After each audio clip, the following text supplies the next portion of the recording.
Hello and a very warm welcome to all of viewers in Nigeria and around the world to Global TV's news cycle live in Nigeria's capital, Abuja. I am Judith Peters. And now on the news and details, 19 persons were on Thursday kidnapped in the Buhari Area Council of Abuja, while no fewer than 30 persons were reported to have died in a landslide caused by activities of illegal miners in the Kuje Area Council of the Federal Capital Territory. These were revealed during the maiden meeting between the FCT Minister Nyesom Wike and the 6th Area Council Chairman. The minister, who was concerned about the development, said it would summon the FCT Director of State Services as well as the Commissioner of the Police to be comprehensively briefed about the kidnap incident and facilitate rescue operations, while asking the council bosses to set up a surveillance task force in their areas to monitor mining activities. Wike said it would meet with its counterpart in solid minerals, Dele Alake, to eliminate illegal mining in FCT. Also, the First Lady of the Federal Republic of Nigeria, Senator Oluremi Tinubu, says the time of politicking in the nation is over and time for prospects seen by the founding fathers of the nation to materialize. She made this known while the wives of ministers of the Federal Republic of Nigeria paid her a congratulatory visit in her office at the State House, Abuja. The First Lady pointed out that women have a critical role in bringing healing to the nation. Hence, the Renewed Hope Initiative reaching out to the displaced people of Mangu in Plateau State. Kikelomo Okere brings us details. Nigerian First Lady Senator Oluremi Tinubu highlights some of the achievements of the initiative within the first 100 days of President Bola Tinubu's administration, saying Nigeria is more important than any party or any political affiliation.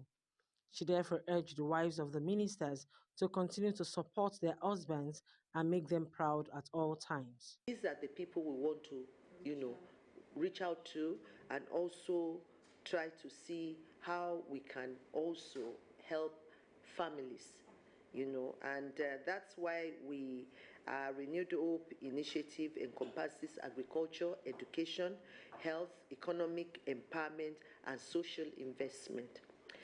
We thank God that the first 100 days of office of President Bola Tinubu, GCFR, led administration has yielded so much. We've been able to cover so much, even from just outreaches. And I think that's what is more important. When we build lives, we're actually building our nation. So because if every life is happy, they will be able to contribute meaningfully. In her remarks, the leader of the team and wife of the Minister of Petroleum appealed to the First Lady to have their forum participate in the Renewed Hope Initiative through capacity utilization, while pledging to continue to support Renewed Hope agenda for Nigeria. We are here today as wives of the Federal Ministers to say a big thank you to Your Excellency, wife of Mr. President, for the supporting role you played beside our dear President Ahmed Tinubu in the quest to engage capable hands to constitute the present Federal Executive Council, for which our dear respective husbands are directly beneficiaries. Your Excellency, Ma, this event today gives us opportunity to pledge our loyalty to you and to identify with your pet project. We wish to emphasize that your cool, calm, and noiseless disposition in handling state matters has greatly endeared you to us in this forum and indeed to all Nigerian women. They also congratulated His Excellency President Bola Tinubu and the First Lady Senator Oluremi Tinubu for the victory at the Presidential Election Tribunal. Kikelomo Okere, Global Television News, Abuja. Thank you very much, Kelamo, for that report. Also, the Department of State Services, DSS, says its attention has been drawn to an incident that occurred yesterday between its staff and a mob at the Garki Market, Abuja. The service says information at its disposal was that its FCT command responded to an SOS from their field operatives who allegedly came under a mob attack at the said market. The service says it has therefore commenced an investigation into the matter, assuring the public that details of the inquiries will be communicated at the appropriate time. It promised that it will not hesitate to dispense proper disciplinary measures to its staff if found faulting standard operating procedures in dealing with members of the public. Also, the Ondo State Governor Rotimi Akeredolu has arrived in the country from his medical vacation in Germany. The governor left the country some months ago for medical treatment in Germany and was said to have returned to the country on Thursday. The news of his return was confirmed on the X-handle of his wife, Betty Akoredele. Also, the Ondo State House of Assembly Majority Leader, Mr. Wole Ogumolasui, confirmed Akeredelu's arrival to our correspondent. He said the governor was already in his Ibadan residence. Ogumolasui said, "We thank God the governor has arrived in the country. He landed in Abuja and moved straight to Ibadan." And now the coordinating Minister of Health and Social Welfare, Professor Ali Pate, has expressed great concern over the challenges bedeviling the health sector in the country. He made the remark at the opening ceremony of the 13th Biennial Delegate Meeting and Scientific Conference of Medical and Dental Consultants Association held in Kano on Thursday. The minister, who was represented by the Chief Medical Director of Aminu Kano Teaching Hospital, Kano, Professor Abdurrahman Shishe, listed some of the problems plaguing the health sector, including poor funding, brain drain, lack of facilities, obsolete equipment, and lack of personnel, especially in the rural areas. According to him, the current administration under President Bola Ahmed Tinubu is working hard to change the ugly situation in order to strengthen the health sector. The Commissioner of the Federal Republic Capital of Police Command, CP Haruna Garba, has assured residents of the command's unwavering commitment to the protection of their life and property in FCT. The CP made this known while parading several criminal suspects, including armed robbers, kidnappers, and vandals. Kikelomo Okere has a read of the story. While reading out some of the cases, the Commissioner of Police explained that on the 1st of September 2023, at about 15 hours, operative attached to Durumi Police Division, acting on actionable intelligence, trade and arrested one Nuhu Zaria, who specialized in snatching GSM phones from innocent commuters. After snatching phones, he removed the SIM card and sells the phone, then hand over the SIM card to his girlfriend, one Bumi Samuel. The girlfriend, on her part, make withdrawal of all monies from the accounts that are linked to the SIM card. The police operative have so far recovered 76 SIM cards, 2 OPay ATM cards, and a golden wristwatch from the suspect. The suspect, however, confessed to the crime which they are accused of. When they are shouting passenger in the main road, you say Bega or Nyanya Maraba, you say or Maraba Nyanya. In the presence of the entire car, and I pick your phone. And I pick the phone, and I pick the phone, and I pick the phone, I came and give to someone else. The person's name is Kumar Khalid. So when I give him the phone, now give me the crack, now I smoke. That's what I used to do. Then this woman that she on my right side, she said, "Get past me," and I don't know anything about the SIM or anything, and I used to give her the SIM. She used to buy cars from the net. When she buy the car from the net, she now sell it to Naira and give her anything. The car which she used to buy for Zenith, really past 3,000 Naira. The phone, they give me the SIM, then I insert it on the small phone. There's a general code I press. It brings out all the list of the bank in the SIM. What's that? What's the code? *425. Okay.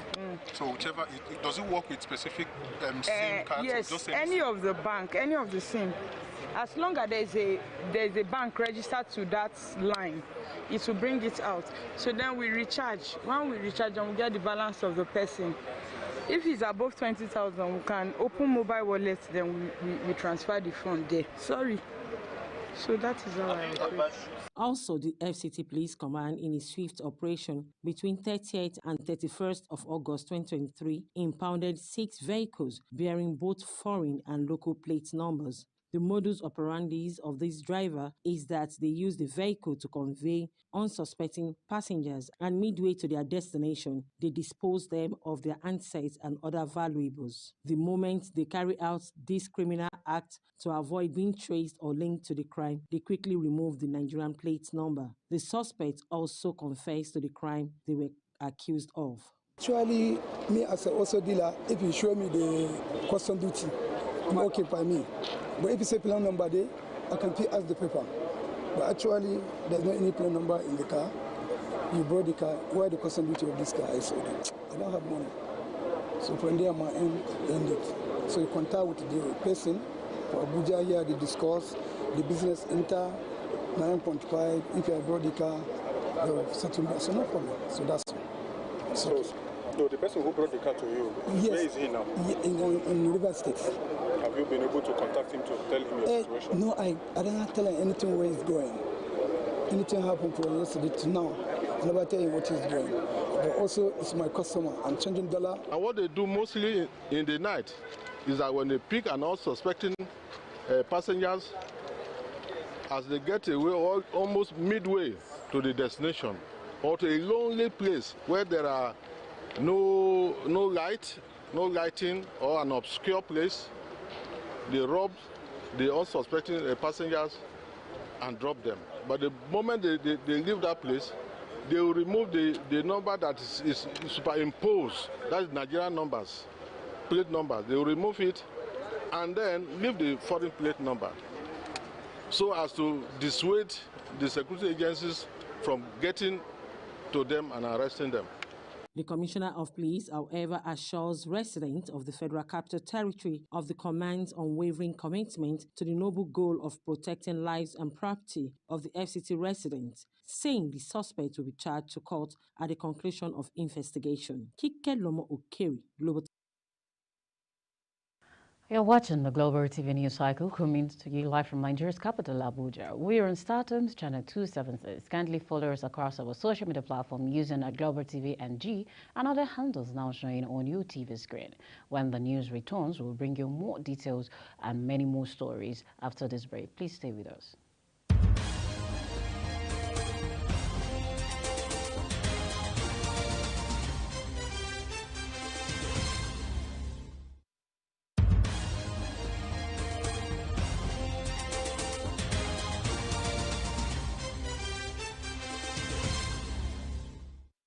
Welcome back, and if you're just joining us, this is Global Television bringing you live broadcast of the news cycle from Nigeria's capital, Abuja.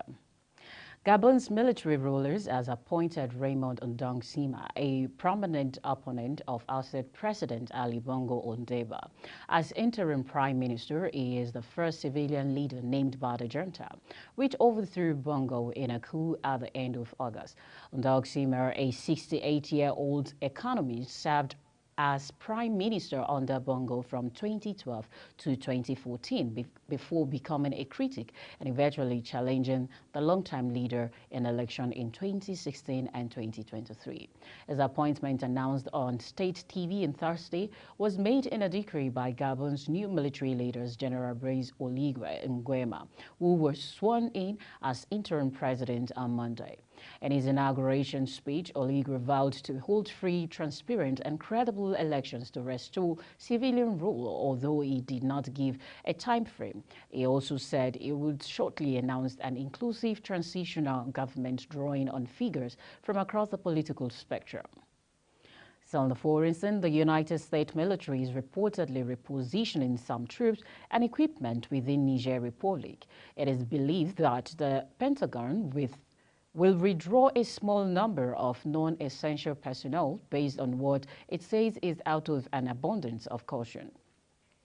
This is said would be the first major American military movement in Niger Republic since a coup in July.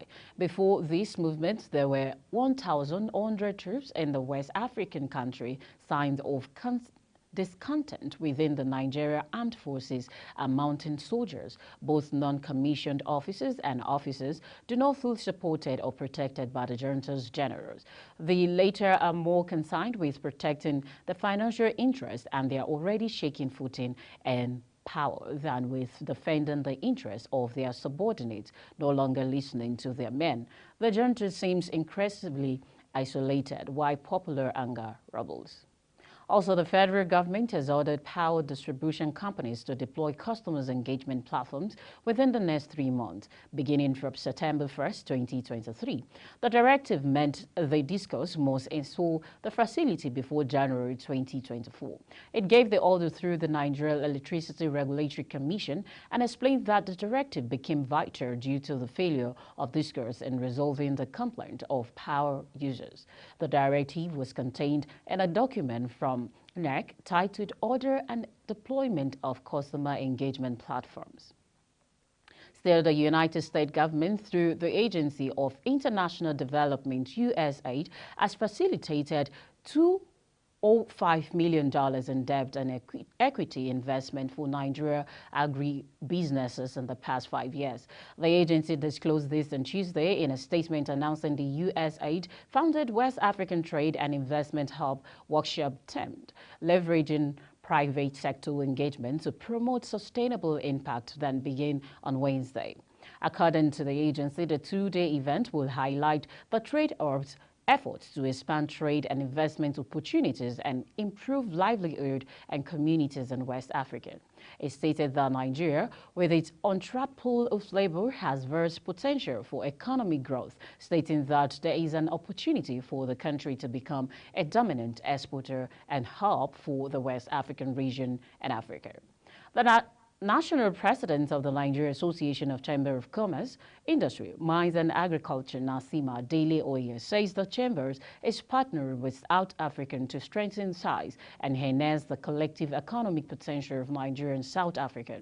In a statement on Sunday, Oye, who said this when he visited the South African High Commissioner to Nigeria, Thamsako Nseliko, in Abuja, added that the partnership would drive growth and prosperity in the countries and on African continent. According to the Nasima boss, the discussion during the meeting centered on the establishment of strategic public-private partnerships that will promote innovation, technology transfer, and investment, noting that the two countries can potentially become economic powerhouses on the continent.